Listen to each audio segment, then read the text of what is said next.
អូនស្រីកែវធ្លាប់ចូលរួមនៅក្នុងកម្មវិធីមនុស្សធម៌នេះមិនមែនជាសប្បន្នម្ដងរួចទៅហើយកាលនោះគឺនៅក្នុងខែមីនាឆ្នាំ2011នេះដែលកម្មវិធីរបស់យើងបានផ្ដល់ការជួបជុំទៅដល់លោកសាំងសវັດដែលបានបែកបាក់គ្នានៅពេលដែលលោកមានអាយុត្រឹមតែ9ឆ្នាំបាទការចូលរួមពេលនោះបងអូនស្រីបានបង្ហាញអំពី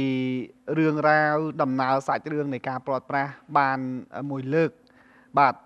ហើយរឿងរ៉ាវទាំងអស់ក៏កម្មវិធីបានជម្រាបជូននៅក្នុងថ្ងៃនេះបន្ថែមទៀតតែកម្មវិធីរបស់យើងចង់សាកសួរបងអូនបន្តទៀតពាក់ព័ន្ធទៅនឹងការចងចាំរបស់បងអូនគឺពាក់ព័ន្ធទៅនឹងស្រុកកំណើតបាទតើបងអូនអាចចាំបានទេថាតើ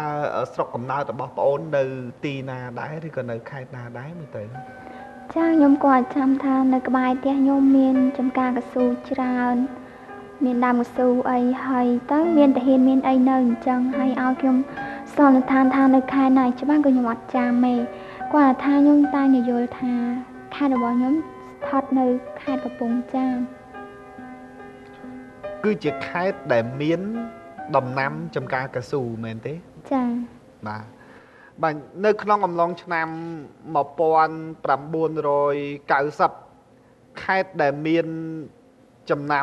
ណាំកៅស៊ូហើយធំជាងគេគឺមានតែខេត្តកំពង់ចាមនោះទេដូច្នេះហើយប្អូនស្រីកែវក៏យល់ថាស្រុកកំណើតរបស់ប្អូនគឺស្ថិតនៅក្នុងខេត្តកំពង់ចាមបាទនៅក្នុងពេលនេះកម្មវិធីសូមនាំអារម្មណ៍ប្អូនទៅទស្សនារូបភាពនៃកន្លែងមួយបាទ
បាទបន្ទាប់ពីការបង្ហាញជូននៅរូបភាពនៃកន្លែងមួយតាមរយៈវីដេអូឃ្លីបនេះតើបងអូនស្រីអាចស្គាល់ថាកន្លែងនោះជាកន្លែងអីទេខ្ញុំគាត់ឃើញមានដើមកស៊ូមានដើមអីអញ្ចឹងតើឲ្យខ្ញុំស្គាល់ថាកន្លែងណាច្បាស់ខ្ញុំអត់ដែរបាទគឺมันអាចស្គាល់ថាកន្លែងនោះជាកន្លែងអីទេណាបាទគ្រាន់តែឃើញថាមានដើមកស៊ូមានអ្វីដូចតែបងអូនរៀបរាប់ខ្លះបើនិយាយទៅបងអូនมันអាចចាំសំបីតែមុខណាពិតប្រកបរបស់ឪពុកម្ដាយរបស់បងអូននៅសាររយៈកាលច្រើនឆ្នាំហើយពេលនោះគឺបងអូននៅតូចពេកអញ្ចឹងប៉ះសិនបើមានថ្ងៃណាមួយមានគេមកអះអាងថាគេជាឪពុកម្ដាយជាសាច់ញាតិជាក្រុមគ្រួសាររបស់បងអូនតើបងអូននឹងទទួលស្គាល់ទេខ្ញុំគិតថាបើសិនជាពួកគាត់ជាឪពុកម្ដាយរបស់ខ្ញុំមែនគាត់ ដឹងមានអ្វីជាផុសតាងខ្ញុំចាំបានថាកាលនៅតូចក៏ខ្ញុំមានថតរូបពាក់រ៉ូបខ្លីហើយនឹងមានរូបថតជាច្រើនទៀតដែលនៅឪពុកម្ដាយរបស់ខ្ញុំហើយទៅបើសិនជាគាត់ជាឪពុកម្ដាយខ្ញុំមែនម្ដាយខ្ញុំគាត់នឹងដឹងថាកាលពីតូចខ្ញុំចូលចិត្តអីមិនចូលចិត្តអីចា៎នេះជាអ្វីដែលបងអូនដឹងដោយខ្លួនឯងដើម្បីបញ្ជាក់ថាពួកគាត់គឺជាឪពុកម្ដាយពិតប្រាកដឬក៏មិនមែនចា៎បាទពេលនេះខ្ញុំផ្ទាល់ក៏ដូចជាលោកអ្នកដែលកំពុងតែទេសនាគឺប្រកាសជាចង់ដឹងពីអារម្មណ៍របស់ប្អូនអញ្ចឹងចង់សួរអារម្មណ៍របស់ប្អូនបង្ហាញអស់ពីចិត្តតែម្ដងចាប់តាំងពីថ្ងៃដែលប្អូនត្រូវបានបរិសុទ្ធឈ្មោះឌីនោះ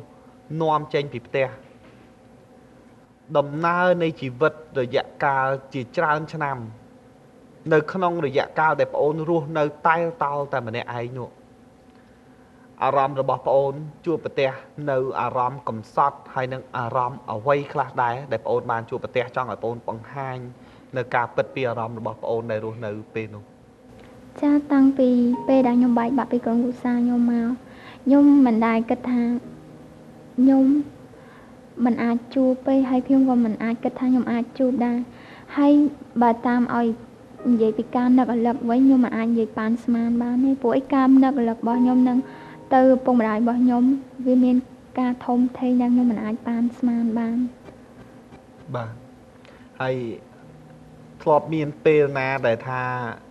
ប្អូនមានអារម្មណ៍កំសត់បំផុតពេលណាដែលប្អូនធ្លាប់មានអារម្មណ៍នឹកដល់ឪពុកម្ដាយខ្លាំងបំផុតហើយកំសត់បំផុតអាចចាំបានទេបើឲ្យខ្ញុំនិយាយរួមទៅគឺគ្រប់ពេលដែលខ្ញុំនៅម្នាក់ឯងគឺខ្ញុំតែងតែនឹកឃើញឪពុកម្ដាយរបស់ខ្ញុំរហូតគាត់ថាខ្ញុំមិនដឹងថាគួរតែនិយាយបែបម៉េចខ្ញុំមិនដឹងថាខ្ញុំគួរធ្វើបែបម៉េចពេលដែលខ្ញុំនិយាយរួមគ្រប់ពេលវេលាខ្ញុំតែងតែនឹកដល់ឪពុកម្ដាយខ្ញុំនោះគិតទៅពោះគាត់ខ្លាំងក្នុងនាមប្អូនជាកុមារីម្នាក់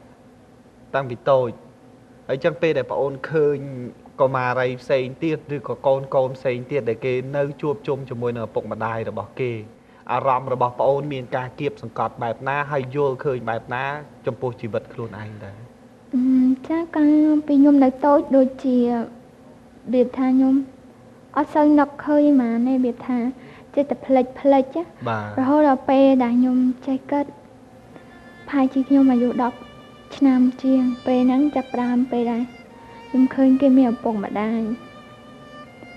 ខ្ញុំតែងតែនឹកឃើញតាំងពីពេលនោះមកខ្ញុំតែងតែនឹកឃើញពួកគាត់ខ្ញុំមានអារម្មណ៍ទៅចិត្តរហូតបាទអារម្មណ៍របស់បងអូនស្រីដែលស្ទើរតែបង្ហាញចេញតាមរយៈពាក្យសម្ដីមិនបានតែខ្ញុំជឿជាក់ថាលោកអ្នកកំពុងតែទេសនានៅតាមគេដ្ឋានក៏ដូចជាទស្សនិកជនដែលកំពុងតែចូលរួមផ្ទាល់នៅទីនេះប្រកាសជាយល់ពីអារម្មណ៍របស់បងអូនស្រីតើមានអារម្មណ៍បែបណានៅពេលដែលស្ថិតក្នុងការរស់នៅតែលតោលតែម្នាក់ឯងជាក្មេងស្រីទៀតបាទអញ្ចឹងអារម្មណ៍នេះពិតជាគួរឲ្យសំណោះសំណោកមែនទែនបាទ